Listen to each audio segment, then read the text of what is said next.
Hi hello నమస్తే అస్సలాముఅలైకుం friends.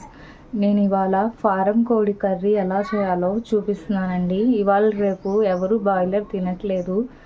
తింటే చాలా రోగాలు వస్తున్నాయి అని ఒకరు, టేస్ట్లో ఉండట్లేదని ఒకరు, సంథింగ్ ఈ రీజన్స్ వల్ల ఎవరు తినట్లేదు. సో మేము కూడా ఈ మధ్య అసలు మామూలు బాయిలర్ చికెన్ తినడమే మానేసాం. సో ఇది వచ్చేసి ఫారం కోడి అండి. 2 కోళ్ళు 2 కేజీలు ఉంటాయి. నీట్గా క్లీన్ చేసేసి వాష్ చేసి పెట్టుకున్నాను. ధనియా పౌడర్ అండి ఇది. దీంట్లో కొంచెం లవంగా, పట్ట, చెక్క వేసి పౌడర్ చేసుకున్నాను. ఇది వచ్చేసి నువ్వులు, గసగసాలు. దీంట్లో కూడా జస్ట్ ఒక 2-3 లవంగా, కొంచెం చెక్క వేసి పౌడర్ చేసుకున్నా. కొంచెం కర్డ్, అల్లం వెల్లుల్లి పేస్ట్. ఫారం కోడికి ఎప్పుడైనా సరే అల్లం వెల్లుల్లి పేస్టు ఫ్రెష్గా రుబ్బుకోవాలండి. ఫ్రిడ్జ్లో వేసుకుంటే మనకి అంత టేస్ట్ ఉండదు. ఒక పెద్ద సైజు 2 ఉల్లిపాయలు, కొంచెం కొత్తిమీర. ఇప్పుడు మనం స్టార్ట్ చేద్దాం కర్రీ. ఇప్పుడు నేను దీంట్లో ఆయిల్ వేసుకున్నానండి. చూడండి, ఒక 5-6 స్పూన్స్ వరకు వేసుకున్నాను. అది హీట్ అయిన తర్వాత ఆనియన్స్ వేసుకుందాం. ఇప్పుడు ఆయిల్ బాగా హీట్ అయింది. దీంట్లో ఉల్లిపాయ, పచ్చిమిర్చి వేసుకుందాం.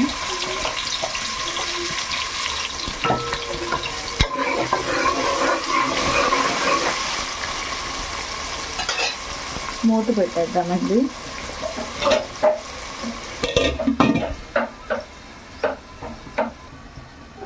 కొద్దిగా ఉప్పు వేసుకుందాం.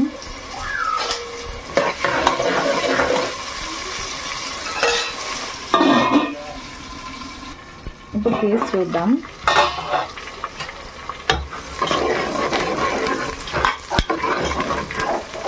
కొద్దిగా అవ్వాలండి. ఇప్పుడు అల్లం వెల్లుల్లి పేస్ట్ వేసుకుందాం. కేజీకి 2 స్పూన్స్ అండి. ఇదిగోండి స్పూన్, అలా లెక్క పెట్టుకోండి మీరు.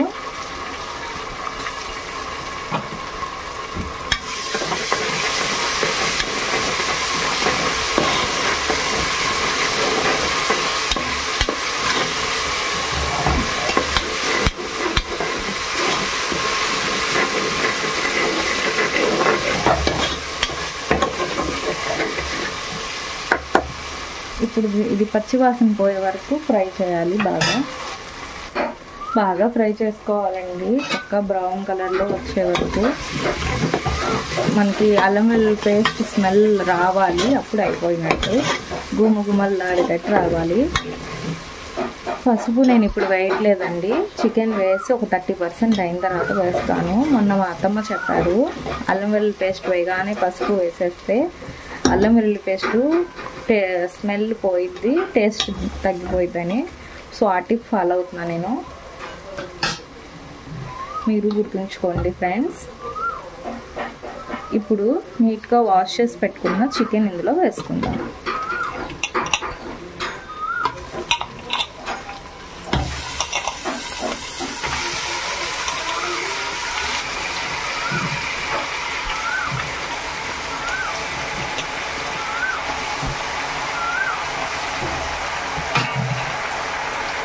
ఇప్పుడు ఇది బాగా కలిపేద్దాం.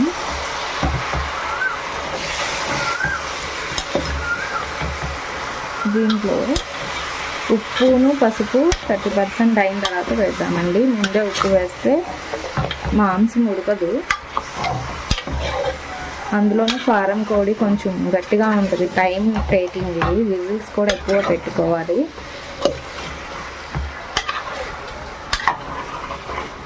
మీరు దీనికి ఫ్రెష్ అల్లం వెల్లుల్లి పేస్ట్ వేయాలి.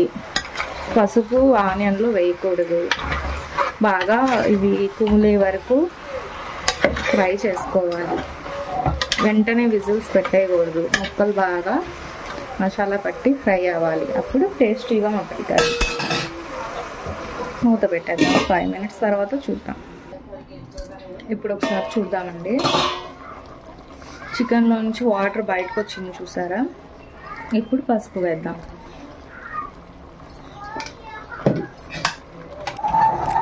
వేసి ఒకసారి కలిపేసి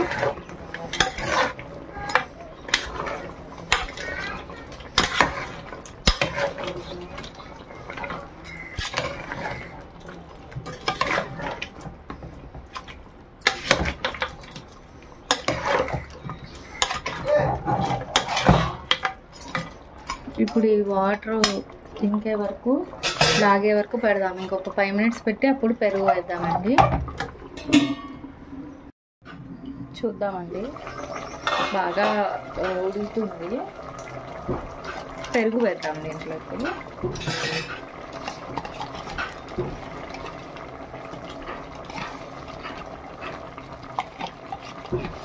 నేను ఒక 3 స్పూన్స్ వేసాను.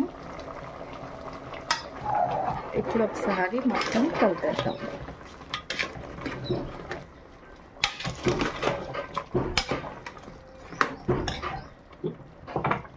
కలిపేసి ఉప్పు వేద్దాం. ఇందాక ఉల్లిపాయల్లో కొద్దిగా వేసాను కదండి, ఇప్పుడు కొద్దిగా వేసాను, సరిపోయింది. మనకి ఎప్పుడైనా సరే మాంసంలో, ఫిష్లో ఆల్రెడీ ఉప్పదనం ఉంటుందండి. సో చూసేసుకోవాలి మనం.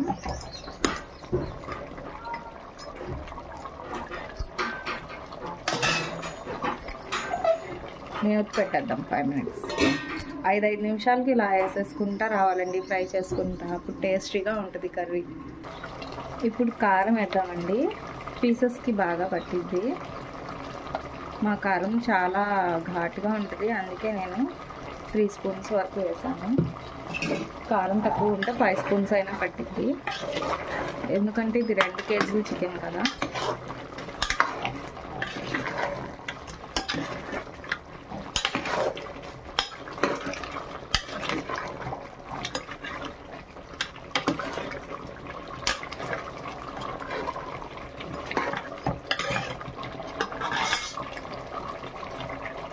ఇప్పుడు దీంట్లో ఇది ధనియా పౌడర్ ఒక 2 స్పూన్స్ అంత వేస్తున్నాను. నువ్వులు గసగసాలు పౌడర్ ఒక 2 స్పూన్స్ అంట.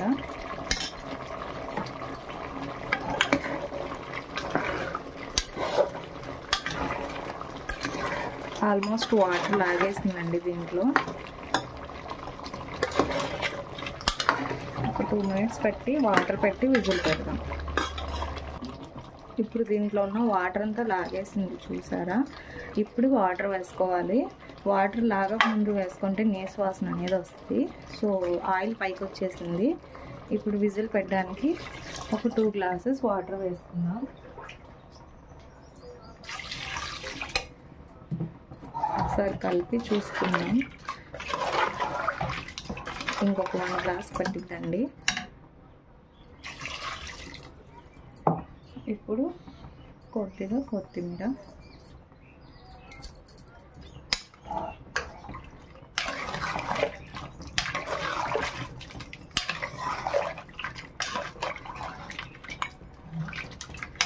దీన్ని ఇప్పుడు 3 గ్లాసెస్ వాటర్ ఇలా పీసెస్ మునిగే వరకు వేయాలి. ఒక 15 విజిల్స్ పెడదామండి. ఏమైనా కుక్ అవ్వకపోతే, ముక్క ఏమైనా మెత్తపడకపోతే అప్పుడు మళ్ళీ చూసుకుని ఒక 3-4 విజిల్స్ పెడితే సరిపోయింది. ఫస్ట్ అయితే 15 పెడదాం. వాటర్ అయితే చూసుకుని ఇలా ముక్కలు మొత్తం మునిగేలాగా వేసుకోవాలి ఫ్రెండ్స్. ఇప్పుడు కుక్కర్ పెట్టేసి విజిల్కి ఒక 10 విజిల్స్కి పెడదామండి. 10 కాదు 15 అని చెప్పాను కదా. 15 విజిల్స్ వచ్చిన తర్వాత ఎలా ఉందో చూద్దాం. ఫ్రెండ్స్, ప్రెషర్ పోయింది. ఒకసారి ఇదిగోండి, బాగా మెత్తగా అయిపోయింది. ఆయిల్ పైకి అలాగే చేరుద్దండి విజిల్స్ అయిన తర్వాత. అంటే ఇది కారం ఉంది కదా, కొంచెం దాంట్లో స్కిన్ నుంచి వస్తుంది కదా ఆయిల్ లాగా. సో కరెక్ట్గా ఉంది, చూసారా.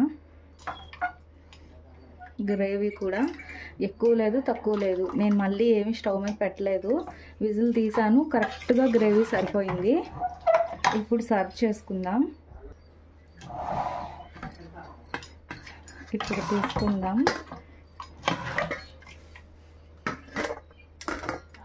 ఎంతో టేస్టీ అయిన ఫారం కోడి చికెన్ కర్రీ రెడీ అయిపోయింది ఫ్రెండ్స్. మా కర్రీ నచ్చినట్టయితే ఒక లైక్ కొట్టండి, షేర్ చేయండి, సబ్స్క్రైబ్ చేయండి. మరిన్ని వీడియోస్ చేయడానికి సపోర్ట్ చేయండి ఫ్రెండ్స్. మీకు ఇంకా ఏ వంటకాలు కావాలి కామెంట్ బాక్స్లో కామెంట్ చేయండి, తప్పకుండా చేసి చూపిస్తాను నేను. ఇలా కొంచెం టైం టేకింగ్ అయినా సరే మీరు ఫారం కోడి ఇలా చేసుకున్నారంటే మీ ఇంటికి ఎవరు వచ్చినా ఎలా చేశారు, ఇంత బాగా ఉంది, అచ్చం మనకి నాటుకోడి టేస్ట్ మాత్రం పక్కా అండి. అంత బాగుంటుంది, చూస్తుంటేనే మీకు అర్థమవుతుంది అనుకుంటా ఎంత బాగుందో కర్రీ. చూసారా ఫ్రెండ్స్ ఎంతో టేస్టీ అయిన ఫారం కోడి చికెన్ చాలా టేస్టీగా గ్రేవీగా చపాతీలోకి అండ్ రైస్లోకి కలుపుకునే విధంగా గ్రేవీ కర్రీ చేశాను ఫ్రెండ్స్. చాలా టేస్టీగా ఉంది. ఒక లైక్ కొట్టండి మా కర్రీ నచ్చినట్టయితే. ఇలా నేను చెప్పిన టిప్స్తో ఫాలో అయ్యి చేస్తే కనుక అచ్చం ఎంత ఎక్స్పీరియన్స్ ఉన్న పెద్దవాళ్ళు చేసినట్టు ఉంటుందండి కర్రీ. ఫారం కోడి కన్నా ఇదే బెస్ట్ ఫ్రెండ్స్, చాలా టేస్టీగా కూడా ఉంటుంది. ఓకే ఫ్రెండ్స్, అయితే మా ఛానల్కి సబ్స్క్రైబ్ చేయని వాళ్ళు చేసుకోండి ఫ్రెండ్స్. అల్లా హాఫీజ్.